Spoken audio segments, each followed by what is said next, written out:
V Novi Sloveniji krščanskih demokratah vse skozi opozarjamo na zaskrbljujoče stanje v slovenskem pravosodju in seveda tudi na nujnost reform na tem področju. Na neučinkovitost slovenskega pravosodja nas opozarjajo volilci, gospodarstveniki, strokovna javnost, ne nazadnje na vsako leto na to problematiko opozarja tudi Evropska komisija v svojih letnih poročilih. Tako stanje je po našem trdnem prepričanju posledica dejstva, da nihče od funkcionarjev v pravosodju, državni tožilci, sodniki in drugi funkcionarji za svoje dejanja ne odgovarjajo. Preko medijev izvemo za postopke, kjer je šlo za evidentne napake, malomarno delo ali celo za nezakonitost pri delu posamičnega funkcionarja, pa se nikomur nič ne zgodi. Očitno je, da notranji nadzorni mehanizmi v pravosodju ne delujejo.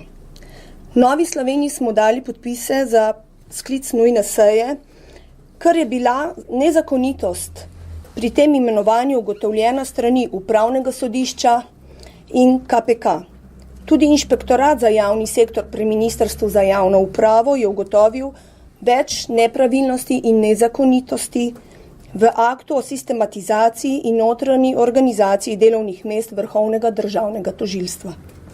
V Novi Sloveniji smo ob takih ugotovitvah pričakovali takojšen odstop dr. Zvonka Fišerja z mesta generalnega državnega tožilca.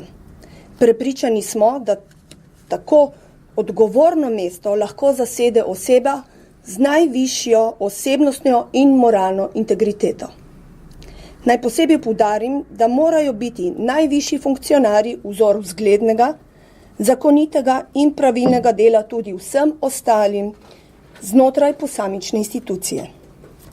Rada bi poudarila še, da tako ravnanje generalnega državnega tožilca še dodatno zmanjšuje zaupanje v institucije pravne države, ki je v naši državi na zaskrbljujoči nizki ravni, in iz tega razloga je razprava o neodgovornosti oziroma o odgovornosti generalnega tožilstva oziroma tožilca potrebna in jo v Novi Sloveniji krščanski demokrati podpiramo. Glede na aktualnost problematike pa pozivamo Državno-tožilski svet, da čim prej odloči o tej zadevi.